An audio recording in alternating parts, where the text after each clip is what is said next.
Hello good morning to all of you. Welcome back to my channel Stree dream. आज मेरे दिन की शुरुआत हुई है सुबह के 7:30 बजे, क्योंकि रात में मैंने आप सभी के साथ लाइव इंटरेक्ट किया था एंड आप सभी ने देखा था ना कि सार्वी का जो एनर्जी लेवल था बहुत ज़्यादा हाई था। एंड मेरे रूम में एक रूम पार्टनर भी रहती हैं, तो वो स्टडी कर रही थी, इसलिए उन्हें डिस्टर्ब ना हो, इसलिए मैं सार्वी को शांत रखने के लिए इन्हीं के साथ टाइम स्पेंड करने लगी। और मुझे इन्हें सुलाते सुलाते लगभग 1:15 के आसपास बज गए थे। उसके बाद मेरा बिल्कुल भी मन नहीं हुआ कि मैं पढ़ाई करूं। जस्ट मैंने आज ही टाइम टेबल बनाया था एंड आज ही मैंने उसे इम्प्लीमेंट नहीं किया। हम लोग गवर्नमेंट जॉब एस्पिरेंट हैं, बट हम लोग एक मदर हैं, हाउस वाइफ्स हैं। फिलहाल अभी तो मैं हाउस वाइफ नहीं हूँ, क्योंकि मैं सिर्फ एक मदर हूँ एंड एस्पिरेंट हूँ। बट अगर मैं सोचूं बच्चे के साथ कि एक ही दिन में मैं 7-8 घंटे की स्टडी करने का रूटीन फिक्स कर लूँ, तो ये बिल्कुल ही इम्पॉसिबल है। और मुझे ऐसा लगता है ना, टाइम टेबल बनाना भी ज़रूरी है, क्योंकि जब हमारा टाइम टेबल बना हुआ होता है ना, तो हमें ऐसा मतलब मेंटली हम लोग प्रिपेयर रहते हैं कि हमें किस टाइम पर क्या काम करना है। और मैं जब सार्वी को सुलाई 1:15 बज गया था, तो मैंने 6 घंटे का सोने के लिए मतलब अलार्म लगाया और उसके बाद 7:30 बजे का उसी अकॉर्डिंग अलार्म लगाया था और सुबह 7:30 बजे उठ गई। और 7:30 बजे उठने के बाद सार्वी सो रही थी, तो मुझे ऐसा लगा कि सुबह मतलब मैंने ऐसा कोई टाइम फिक्स नहीं किया था पढ़ने का, बट फिर भी टाइम था, तो मैंने मतलब टाइम टेबल के ये बाहर का है मेरा, अपनी पढ़ाई को सुबह का टाइम दिया आज। मुझे ऐसा लगता है कि हमें हर दिन से कुछ ना कुछ सीखने को मिलता है। तो मुझे आज ये समझ में आया कि कल ही मैंने टाइम टेबल बनाया था, मैंने अपने हस्बैंड के साथ मिलकर मतलब 24 आवर्स को डिवाइड किया था, कब कब क्या क्या करना है। और ऊपर नीचे हो सकता है, क्योंकि स्ट्रिक्टली मैं फॉलो नहीं कर सकती, क्योंकि बेबी भी है मेरी। बट ट्राई किया मैंने, 6 घंटे की नींद ली और मुझे ऐसा लगा कि मेरी नींद बहुत अच्छे से कंप्लीट हो चुकी थी। जबकि बच्चे के साथ रात में उठना भी होता है, सुबह के टाइम भी उठना होता है। और आज मेरे साथ ऐसा हो रहा था कि मैं बार बार उठकर अलार्म देख रही थी कि बजा क्यों नहीं। मतलब बहुत अच्छी नींद मेरी हो गई थी आज। मैं मेंटली मतलब कोई भी प्रेशर नहीं था, एकदम फ्री होकर सोई हूँ। और सुबह उठने के बाद सार्वी सो रही थी, तो जब जैसे टाइम हमने फिक्स किया था टाइम टेबल के अकॉर्डिंग, तो मुझे ऐसा लगा ना कि ये वाला टाइम मेरा एक्स्ट्रा है, तो मैं पढ़ लेती हूँ। तो मैं जस्ट तुरंत बैठ गई थी पढ़ने के लिए। एंड मैं आप लोगों को भी एक एडवाइस देना चाहूँगी, किसी भी फील्ड में आप लोग प्रिपरेशन कर रहे हो, तो सुबह का टाइम जैसे हम लोग कोई नोट्स बनाएं, अगर उठ पाएँ सुबह में, तो थोड़ा सा रीड कर सकते हैं या फिर कोई बुक रीड कर सकते हैं। अदरवाइज़ मैंने बुक और नोट्स लिया तो था पढ़ने के लिए, पर मैंने पढ़ा नहीं।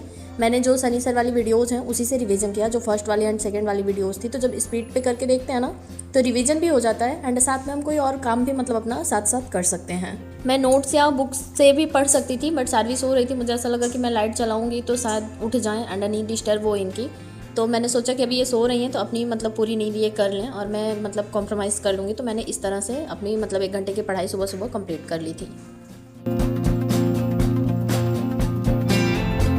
7:30 बजे मैं उठी थी एंड लगभग 8:30 बजे के आसपास सार्वी भी उठ गई थी। तो सार्वी का काम और अपना थोड़ा सुबह का जो काम होता है वो सब कंप्लीट करने के बाद मैं नीचे चली गई थी और दूध खत्म हो गया था, तो दूध लेकर आई और साथ में मैं सूजी भी लेकर आई। सार्वी को घर पर कभी कभी हलवा बनाकर खिलाती थी, तो यहाँ पर भी मैंने मतलब एकदम से छोड़ दिया इनको कुछ भी खिलाना पिलाना, बस वही दाल का पानी हो जाता है और मतलब दूध हो गया, रोटी हो गया, यही सब देती हूँ। तो मैंने सोचा मैं सूजी को लाकर इकट्ठे भून कर रख लेती हूँ, तो जब भी मतलब इन्हें मुझे कुछ खिलाना होगा तो मैं थोड़ा सा दूध मिलाकर बनाकर दे दूँगी।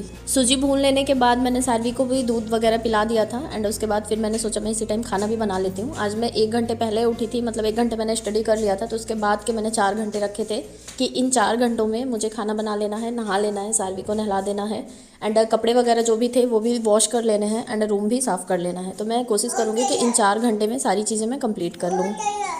कुछ लोगों के बार बार कमेंट्स आते हैं कि मैं सार्वी को सफ़र करवा रही हूँ या फिर सार्वी बोर होती होंगी या फिर मैं सार्वी का ध्यान नहीं रखती होंगी। तो मैं एक माँ हूँ, मुझे मालूम है कि मेरे बच्चे को कब किस चीज़ की नीड है।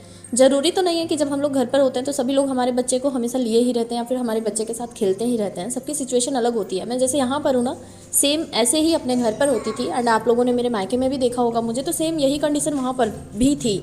एक चीज़ चेंज हुई है कि मतलब मुझे जो किचन वर्क होता था उस चीज़ से छुट्टी मिली है। मुझे बस अब सिर्फ सार्वी को देखना है एंड पढ़ाई करना है। अदरवाइज़ मैं घर पर हुआ करती थी, तो वहाँ पर मतलब सारी चीज़ें मुझे मैनेज करने के बाद पढ़ाई करना होता था एंड सार्वी को लेकर। और यहाँ पर अभी मतलब कुछ लोग ऐसा भी कमेंट करते हैं कि सार्वी यहाँ पर हेल्दी लग रही हैं एंड मतलब खुश भी हैं। मैं पूरा ट्राई करती हूँ। ट्राई क्या करती हूँ मैं, मतलब हमेशा उनको टाइम देती हूँ। ऐसा नहीं है कि मैं उनको टाइम नहीं देती हूँ। तो बार बार ये बोलकर क्या मतलब है?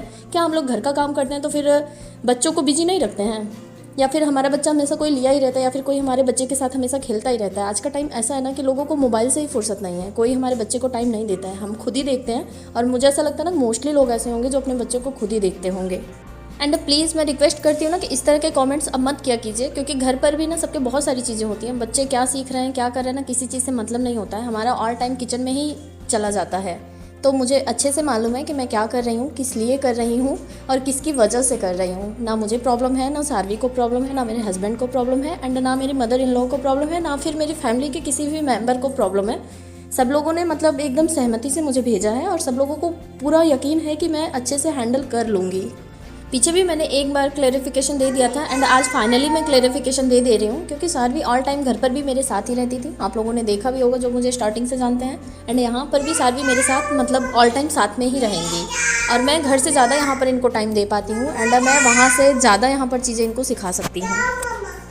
एंड यहाँ पर मुझे सारवी को बिजी करके या फिर अकेला छोड़कर किचन के कामों के लिए टाइम नहीं निकालना है, मुझे यहाँ पर अपनी स्टडी के लिए टाइम निकालना है। और यहाँ पर मैं अपने पूरे जीवन को बिताने के लिए नहीं आई हूँ, सिर्फ 1 साल का टाइम है, यूटिलाइज़ करने दीजिए। बार बार ये कमेंट पढ़ कर ना मैं भी थोड़ा सा मेंटली जैसे डिस्टर्ब हो जाती हूँ। मुझे ऐसा मतलब अपने आप से फील होने लगता है कहीं मैं बेईमानी तो नहीं कर रही हूँ। सबकी लाइफ एक जैसे नहीं होती है, मिलने को तो बहुत कुछ मिलना चाहिए सारवी को, पर नहीं मिल रहा है ना। उनके नानी नाना नहीं हैं एंड उनके फादर उनके साथ नहीं रहते हैं, तो बहुत सारी चीज़ें हैं और ऐसा ज़रूरी नहीं है कि मतलब सब कुछ हो ही एक साथ। तो कोशिश की जा रही है सब कुछ बेटर करने की एंड प्लीज़ सपोर्ट मी।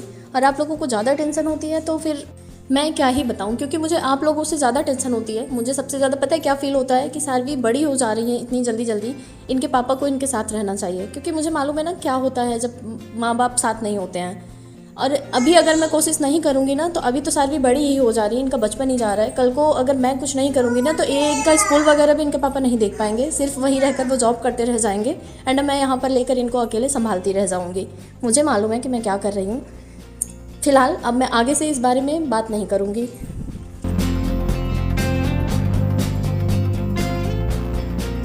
तो मैं आप लोगों के साथ कल शेयर की थी कि मैंने टाइम टेबल बना लिया है और उस टाइम टेबल को इम्प्लीमेंट करने में मुझे ऐसा लगता है कि 2-3 दिन का टाइम लग जाएगा, क्योंकि एग्जैक्ट तुरंत अगर सोचें कोई चीज़ बनाकर तुरंत इम्प्लीमेंट करें तो नहीं हो सकता है, क्योंकि कभी कोई कानून भी बनता है ना तो उस पर भी बहुत सारी चीज़ें ट्राई की जाती हैं एंड उसके बाद फिर वो इम्प्लीमेंट हो पाता है। इसलिए अभी मैं मतलब आज तो अपना टारगेट नहीं पूरा कर पाई, पर आज मैंने कुछ एक्स्ट्रा किया और उस अकॉर्डिंग मैंने चला तो मुझे समझ में आया कि मेरा टाइम कहाँ कहाँ जाता है और मैं कहाँ कहाँ से टाइम निकाल सकती हूँ।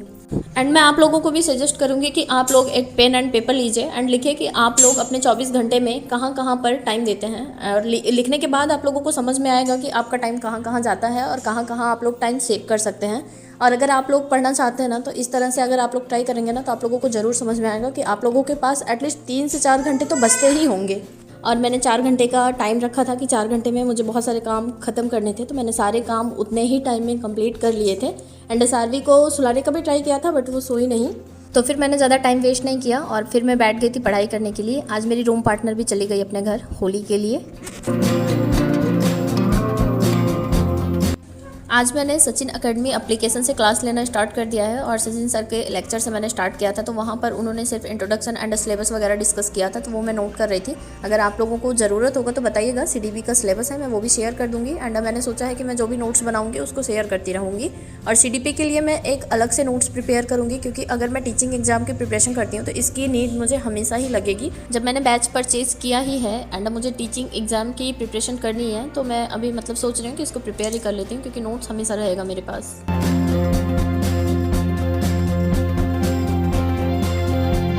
यहाँ पर मैंने सोचा मैं थोड़ी देर लाइव करके पढ़ाई करती हूँ, पर सारवी सोई नहीं थी, तो फिर मैं मतलब सारवी को भूख लग गई थी तो उनको फीड कराया, दूध पिलाया, उसके बाद वो सो गई।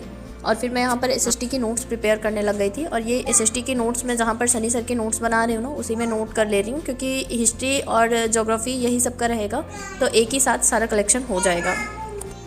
यहाँ पर मेरे हस्बैंड की कॉल आ गई थी और सिर्फ 5 मिनट बात करने के बाद उन्होंने कॉल कट कर दी, जबकि दोपहर के टाइम हम लोग काफ़ी बातें कर लेते थे रोज़ 20-25 मिनट के आसपास। बट मैंने उनको बताया कि मैं अभी पढ़ने के लिए बैठी हूँ, तो बस उन्होंने हालचाल पूछा, सारवी को पूछा, उसके बाद फ़ोन रख दिया। हस्बैंड की कॉल रखने के बाद फिर मैंने एप्लीकेशन से ही क्लास लेना स्टार्ट किया और यहाँ पर मैं SST की क्लास ले रही थी। बीच में फिर सारवी भी उठ गई थी, तो इनको भी मैंने थोड़ी देर गोद में रखा, उसके बाद बहका के फिर इनको मतलब कॉपी वगैरह दे दिया, तो ये भी खेलने में लग गई। एंड उसके बाद फिर मैं अपनी SST के नोट्स प्रिपेयर करने लग गई। लोग कहते हैं कि सीटेट का एग्ज़ाम बहुत बड़ा एग्ज़ाम नहीं है। एग्ज़ाम कोई भी छोटा बड़ा नहीं होता है। सीटेट का एग्ज़ाम तो ठीक है, सीटेट का एग्ज़ाम हो ही जाएगा अगर होना होगा, बट GS का सिलेबस बहुत ज़्यादा ब्रॉड है और GS का सिलेबस ना पूरा कवर करना पड़ेगा, चाहे छोटा एग्ज़ाम देना हो या फिर बड़ा एग्ज़ाम देना हो।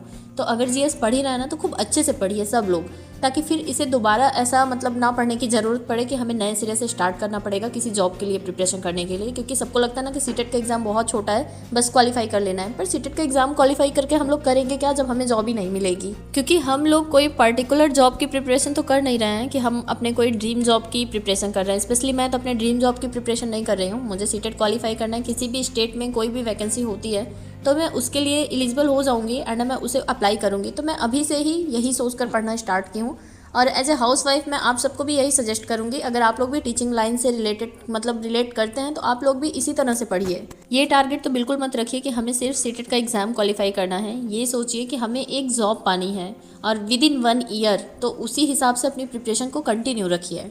बाकी यहाँ पर मेरी एसएसटी की क्लास कंप्लीट हो गई थी, तो सर ने बहुत ही डिटेल्स में समझाया था। तो जो चीज़ें मुझे आती थी उसको मैंने नोट डाउन नहीं किया, एक सीक्वेंस वाइज मैंने सारी चीज़ें जो भी मुझे समझ में आई लिखनी चाहिए वो मैंने लिख लिया था और आप सभी के साथ शेयर भी कर दिया था। तो बस आज के लिए इतना ही, मिलती हूँ नेक्स्ट ब्लॉग में, तब तक के लिए बाय बाय।